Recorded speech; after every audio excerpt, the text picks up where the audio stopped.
My wife actually woke up from a nap and she was looking at me across from the dinner table and saw that I had a lump on my neck. And she said, "What is that?" And I said, "I don't know. I didn't even know it was there."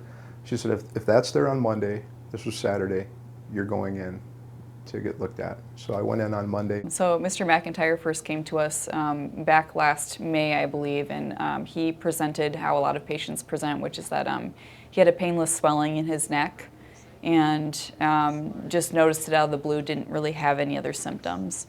After completing a biopsy and getting the results, it was determined that Chad had a squamous cell carcinoma of the tonsil, or a tonsil cancer.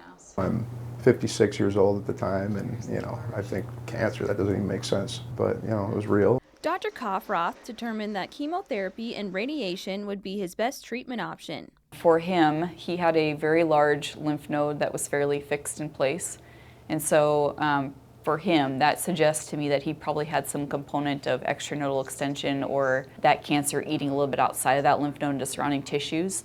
That to me tells me that he would need chemotherapy, radiation. They really just said that we caught it early enough where the best thing we can do is chemotherapy and radiation.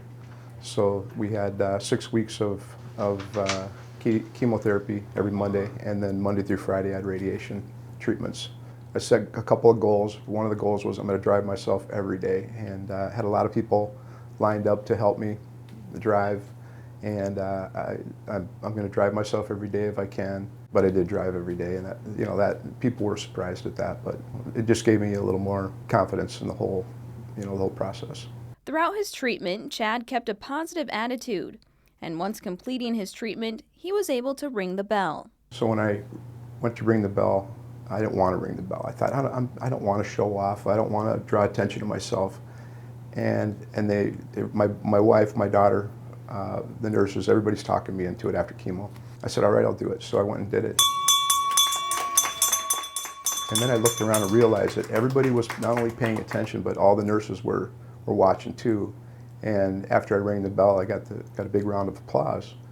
And I went, oh, okay, now I get it. This isn't for me, this is for them. So it was kind of a cool moment. He did really well with chemotherapy, radiation, and things are looking very promising right now. And so it appears that he's cancer-free in all of our testing, although again we'll be following him for 5 years to ensure that nothing else pops up. A positive outcome that Chad credits to a positive mindset. I just stayed positive. Let's get through this. There's light at the end of the tunnel. I think that's probably what drove me through it, was just being positive and having a good support system.